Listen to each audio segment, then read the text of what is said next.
तो अभी हम डिस्कस करेंगे topic of pole and its properties.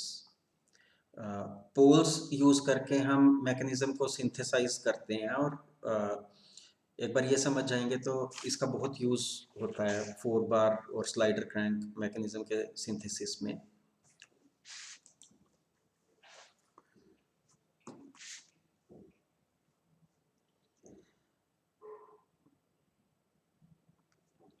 पहले समझेंगे पोल होता क्या है, ठीक है। तो मैं यहाँ पे एक 4 बार मैकेनिज्म का एक कॉन्फ़िगरेशन बना रहा हूँ।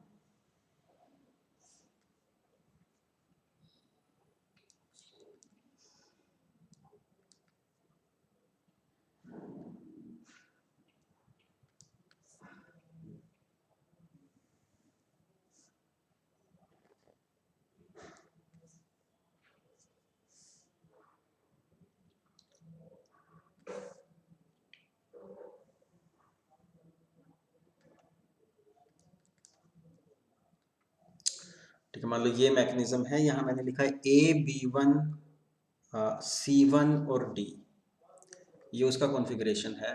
और फिर इसमें कुछ मोशन हुई और ये अब मूव करेगा,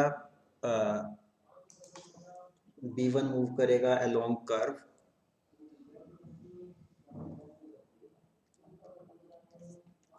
ऐसे C1 मूव करेगा,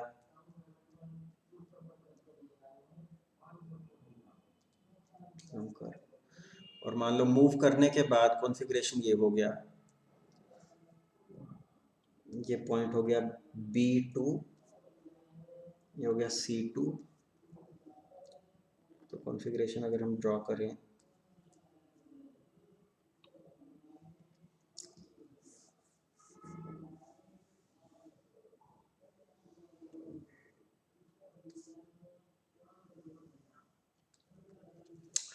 ठीक है, तो A B1 C1 D से अब चेंज आ गया A B2 C2 D। हाँ, तो हमने बोला एक इनिशियल इसका कोई कॉन्फ़िगरेशन था जिसको बोल देंगे कॉन्फ़िगरेशन 1, और फिर 1 से वो 2 में आया है, और 1 से 2 में आने में इसकी जो रोटेशन हुई है, इस एंगल को हमने बोल दिया मान लो θ12, और θ12 1 से 2 में जाने में इसकी रोटेशन हुई है, और जो इसकी रोटेशन हुई है यहाँ पे इसको बोल दिया φ12, ये बोलोगे φ12, ठीक है। तो अब देखना, हम पहले मैं बता रहा हूँ आपको पोल क्या है, कैसे हम ड्रॉ करते हैं पोल। यहाँ पे B1 B2 को ज्वाइन किया,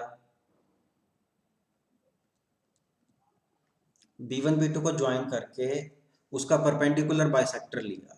B1 B2 का जो परपेंडिकुलर बाइसेक्टर होगा वो A से भी पास करेगा, है ना, क्योंकि ये आइसोसेलेस ट्रायंगल है A B1 B2, ये आइसोसेलेस ट्रायंगल है, और आइसोसेलेस ट्रायंगल में आपको पता है अगर बेस का परपेंडिकुलर बाइसेक्टर लो तो वो इस वर्टेक्स से भी पास करेगा। तो यहाँ पे उसका मैंने B1 B2 का परपेंडिकुलर बाइसेक्टर लिया,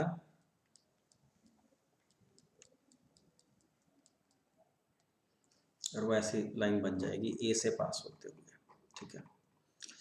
इसी तरह से C1 C2 इनको ज्वाइन करके उसका परपेंडिकुलर बाइसेक्टर लिया, वो D से पास करेगा। एक्चुअली बड़ा बन गया, मैं चाहता था, देखो ये अब मुझे यहाँ थोड़ा सा ऐसा करना पड़ेगा, ये स्ट्रेट लाइन है पर ताकि एक पेज पे ही आ जाए, इसको मैं ऐसे ड्रॉ कर दूँ, ठीक है, ये कर्व नहीं है।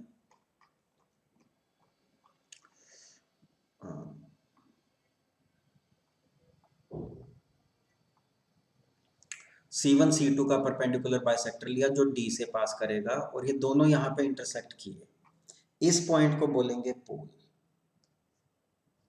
इसको मैंने नाम दे दिया P12, ठीक है। तो पोल, ये P12 पोल है, और ये डिपेंड करता है कि कॉन्फ़िगरेशन 1 क्या था और कॉन्फ़िगरेशन 2 क्या था। अगर कॉन्फ़िगरेशन 1 और 2 हम अलग लेंगे तो हमारा पोल अलग आएगा, तो ये पॉइंट पोल है, ठीक है। पोल को मैं डिफाइन बाद में करूंगा, एक लाइन की डेफिनेशन आ जाती है बाद में, लेकिन इस पॉइंट की कुछ प्रॉपर्टीज समझते हैं यहाँ पे हो क्या रहा है। उसके लिए मैं B1 को ज्वाइन कर दूंगा। देखो कुछ एक लाइनें यहाँ पे बना रहा हूँ। B1 को ज्वाइन कर दिया P12 से, B2 को ज्वाइन किया,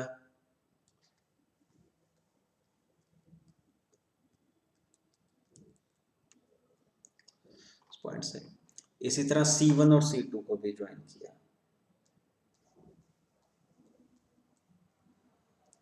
ये सारी स्ट्रेट लाइंस हैं, कर्व लग रही हैं यहाँ पे ऐसे।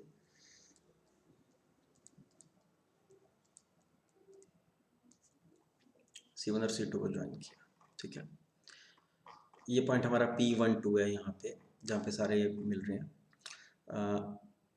अब अगर हम ट्राइंगल लें P12AB1 और P12AB2, यहाँ पे लिख देता हूँ ट्राइंगल्स P12AB1 और P12AB2। P12AB1 इधर वाली, P12 नीचे है, P12AB2 इधर वाली। ये जो दो ट्राइंगल्स हैं, ये दोनों ट्राइंगल सिमिलर है, ठीक है। सिमिलर है कैसे? ये जो AB1 AB2 के इक्वल है, एक साइड इक्वल हो गई। AP12 ये दोनों में कॉमन है, ठीक है। और यहाँ पे जो ये एंगल बन रहा है, ये एंगल इन दोनों में इक्वल है। ये एंगल दोनों में इक्वल होगा क्योंकि ये जो परपेंडिकुलर बाइसेक्टर लिया था ये इस एंगल को भी बाइसेक्ट करता है, तो यहाँ पे ये दोनों एंगल इक्वल बनेंगे। तो ये सिमिलर ट्राइंगल हो गई। और यहाँ पे अगर हम इन एंगल्स के कुछ नाम रख दें, मान लो इस एंगल को मैंने बोल दिया है एंगल 2, और यहाँ जो एंगल इधर बन रहा था इस एंगल में एंगल 3, क्योंकि ये सिमिलर है तो इसलिए एंगल 2 इक्वल आ गया एंगल 3 के, ठीक है। इसी तरह से हम इस साइड कर सकते हैं। ये C1 C2 का जो है परपेंडिकुलर बाइसेक्टर था, यहाँ पे सेम सेंस में C1D P12 और C2D P12, ये दोनों ट्राइंगल्स लिए, दोनों ट्राइंगल सिमिलर हैं यहाँ पे, जैसे वहां पे सिमिलर थी यहाँ पे सिमिलर है। और इन एंगल्स के मैंने अगर कुछ नाम रखे यहाँ पे, मान लो इस एंगल का नाम यहाँ पे 4 रखा और इसको 5 बोल दिया, ये दोनों एंगल्स इक्वल होंगे। तो 2 3 के इक्वल, 4 5 के इक्वल, ठीक है। अब हम ट्राइंगल्स लेते हैं P12 B1 C1 और P12 B2 C2। Triangle P12 B1 C1 और P12 B2 B2 C2, ये दो ट्राइंगल देखें, P12 B1 C1 और P12 B2 C2। ये दोनों ट्राइंगल्स सिमिलर हैं by SSS, side side side criteria से। ये दोनों सिमिलर है, देखो कैसे। P12 B1 equals P12 B2, ये दोनों इक्वल है क्योंकि B1 B2 का जो परपेंडिकुलर बाइसेक्टर था उस पे हमने ये दोनों तरफ ज्वाइन किया हुआ था, ये साइड इस साइड के इक्वल है, ये इसके। तो P12 B1 equals P12 B2, ऐसे ही P12 C1 equals P12 C2, ठीक है। और B1 C1 equals B2 C2, क्योंकि ये तो कपलर था यहाँ पे, इसकी लेंथ तो सेम रहती है। तो ये ट्राइंगल्स दोनों सिमिलर हैं। तो इसका मतलब जो P12 B1 C1, P12 B1 C1 में ये जो एंगल था, ये एंगल यहाँ से यहाँ तक का, ये एंगल हो जाएगा एंगल 2 प्लस एंगल 3 प्लस ये जो यहाँ पे एक और बीच में एंगल बचा है, इस एंगल को बोल दिया 1 बोल दिया। तो एंगल 2 प्लस 3 प्लस 1 जो P12 B1 C1, इस ट्राइंगल में ये नीचे वाला एंगल था। तो angle 1 plus angle 2 plus angle 3, ये होगा इक्वल टू जो P1 टू B2 C2 में एंगल है, P1 टू B2 C2 में एंगल नीचे क्या बन रहा है, 1 + 4 + 5 इक्वल्स एंगल 1 + 4 + 5। ये हमें मिल गया इन दोनों ट्राइंगल के सिमिलर होने से। ठीक है, तो दोनों तरफ से एंगल 1 कट जाएगा, लेकिन एंगल 2 एंगल 3 ये दोनों एंगल इक्वल हैं, तो यहाँ पे आप बोल दोगे 2 times angle 2 equals 2 times angle 4, तो हमें मिल गया एंगल 2 इक्वल्स एंगल 4। ठीक है, या आप बोल दो एंगल 2 इक्वल्स 3 इक्वल्स 4 इक्वल्स 4, तो हम इक्वल्स 5, तो हमें एक तो यहाँ पे ये मिल गया सिंपल सी ज्योमेट्री से, ये angle 2 equals angle 3 equals angle 4 equals angle 5। ठीक है, और ये एंगल्स हैं क्या, देखो एंगल 2 क्या है, एंगल 2 है एंगल सबटेंडेड बाय इनपुट, ये हमारा इनपुट है crank, angle subtended by input at pole, ये जो इनपुट है AB1, इसका पोल पे क्या एंगल बन रहा है वो हम कैसे करेंगे, A को पोल से ज्वाइन करेंगे, B1 को पोल से ज्वाइन करेंगे, जो एंगल बना वो एंगल 2 है। ठीक है, एंगल 3 क्या है, ये भी जो इनपुट लिंक था हमारा, उसका पोल पे जो एंगल बन रहा है फाइनल पोजीशन में, एंगल 2 इनिशियल पोजीशन में बन रहा है, एंगल 3 फाइनल पोजीशन पे बन रहा है। ऐसे ही एंगल 4 है angle subtended by output at pole, और ये जो एंगल 5 है वो भी एंगल सबटेंडेड बाय आउटपुट, ये आउटपुट है हमारा, आउटपुट लिंक की फाइनल पोजीशन, उसका जो एंगल बन रहा है एट पोल, तो एंगल 2 इक्वल्स 3 इक्वल्स 4 इक्वल 5, इसका मतलब ये है, मैं यहाँ पे एक लाइन लिख देता हूँ, जो पोल की प्रॉपर्टी है हम ये मेंशन कर रहे हैं कि एंगल सबटेंडेड बाय इनपुट,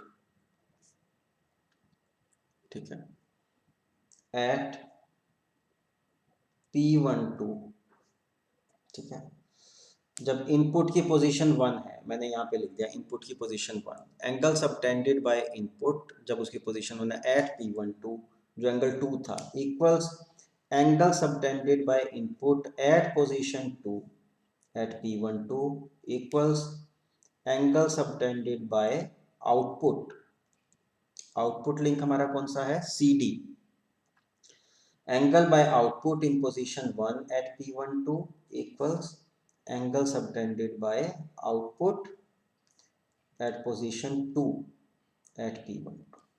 ठीक है, इसका मतलब ये है, तो ये एक पोल की प्रॉपर्टी है। ठीक है, angle subtended by input at pole equals angle subtended by output link, input link output link at pole, उसको चाहे पोजीशन 1 पे लो चाहे पोजीशन 2 पे लो, और जो हमारा पोल है वो उस पर डिपेंड करता है कि हमने पोजीशन 1 और 2 क्या ली है, पोजीशन 1 और 2 चेंज हो जाएगी तो पोल अलग पोल होगा हमारा। ठीक है, तो एक तो ये प्रॉपर्टी आ गई। अच्छा, दूसरा हम यहाँ पे देख सकते हैं, क्योंकि हमने देखा एंगल 1 + 2 + 3 इक्वल्स एंगल 1 + 4 + 5, यहाँ पे लिखा था 1 + 2 + 3 इक्वल्स 1 + 4 + 5। ठीक है, इसका मतलब क्या हुआ, देखो 1 + 2 + 3 किसका एंगल है, ये जो B1 C1 जो हमारा कपलर है, कपलर पोजीशन 1 में, ये पोल के ऊपर क्या एंगल बना रहा है, ये पोल के ऊपर एंगल बना रहा है 1 + 2 + 3, और फाइनल पोजीशन में कपलर जो है पोल के ऊपर क्या एंगल बना रहा है, 1 + 4 + 5, और ये दोनों एंगल इक्वल है। ठीक है, तो अब मैं लिख सकता हूं angle subtended by coupler in position 1 equals angle subtended by coupler in position 2।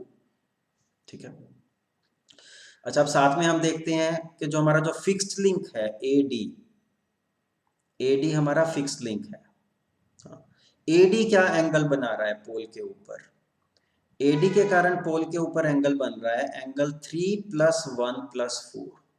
ठीक है, 3 + 1 + 4, लेकिन 3 और 4 तो इक्वल हैं, ये 2 3 4 5 ये सारे इक्वल हैं, तो 3 + 1 + 4 is same as 2 + 3 + 1।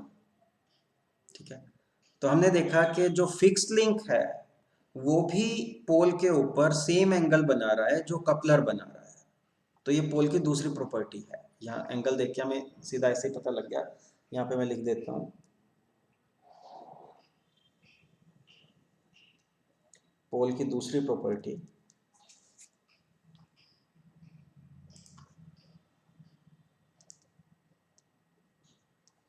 Angle subtended by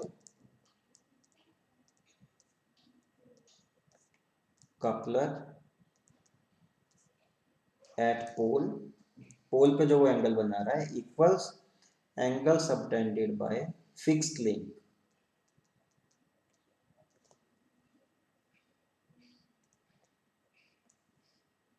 eight pole.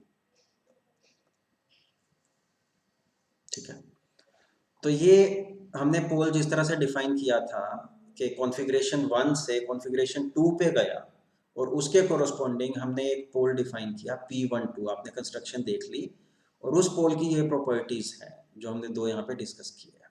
ठीक है, उसके साथ एक और चीज है फाइनल,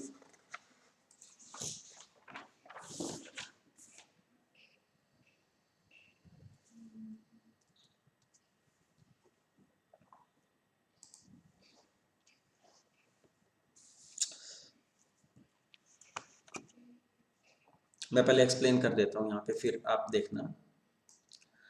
अगर हमें देखो ये देखना है कि कपलर कहाँ से कहाँ गया, तो अगर मैं triangle B1 C1 P12 B1 C1 P12, ये मैंने एक ट्राइंगल ली B1 C1 P12 और इस ट्राइंगल को मैं रोटेट कर दूं about point P12, about point P12 मैंने रोटेट कर दिया बाय एंगल 2 प्लस एंगल 3। ठीक है, इतना मैंने रोटेट कर दिया एंगल 2 प्लस एंगल 3 के, तो मुझे क्या मिल जाएगा, मुझे मिल जाएगा P12 B2 C2, ये मिल जाएगा P12 B2 C2। तो हम ये बोल सकते हैं कि कपलर जब पोजीशन 1 से 2 पे जा रहा है तो coupler is undergoing a finite rotation about the पोल।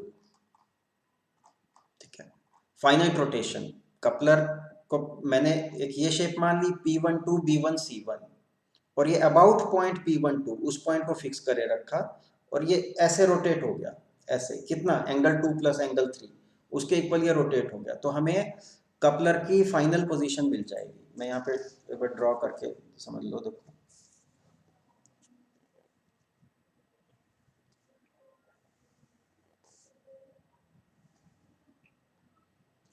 मान लो पहले ऐसा है, B1 यहाँ पर है, C1 यहाँ और ये P12 है। ठीक है, तो कपलर की फाइनल पोजीशन क्या होगी, हमने अबाउट P12 इस शेप को रोटेट कर दिया। मैं जस्ट फॉर एग्जांपल मैं बना के दिखा रहा हूँ यहाँ,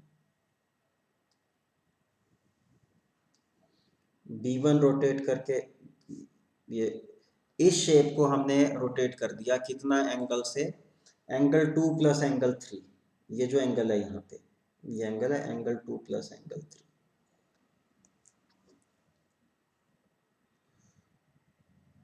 ठीक है, तो इस शेप को हमने एंगल 2 प्लस एंगल 3 रोटेट कर दिया, तो हमें जो है अबाउट पोल रोटेट किया है, देखो अबाउट पोल उसको रोटेट किया है, तो हमें कपलर की जो जो फाइनल पोजीशन है वो मिल जाएगी। तो हम ऐसा देख सकते हैं कि यहाँ पे जो मोशन हो रही है, इंटरमीडिएट पोजीशंस की बात नहीं कर रहे, लेकिन इनिशियल से फाइनल पे जाने में हम ऐसा बोल सकते हैं कि के it is just like for coupler it is just like rotation about pole.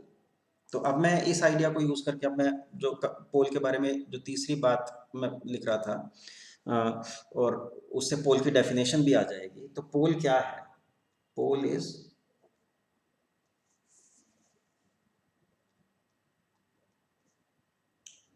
Centre of rotation for finite rotation.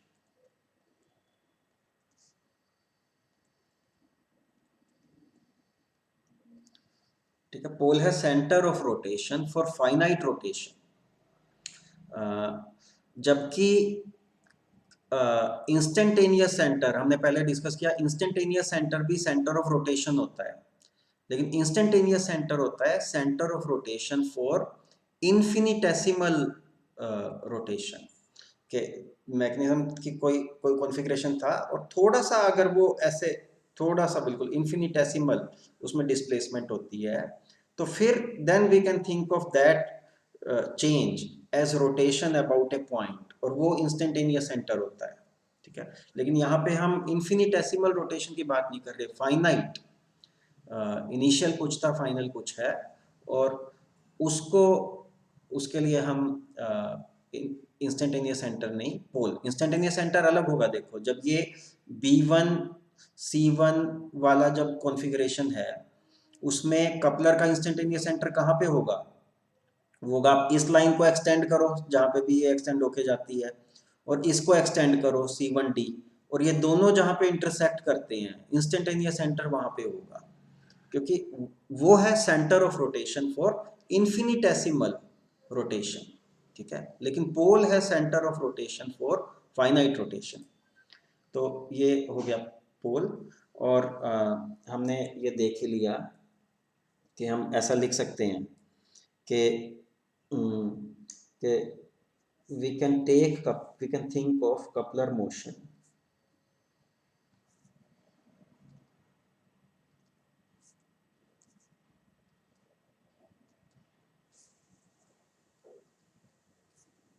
as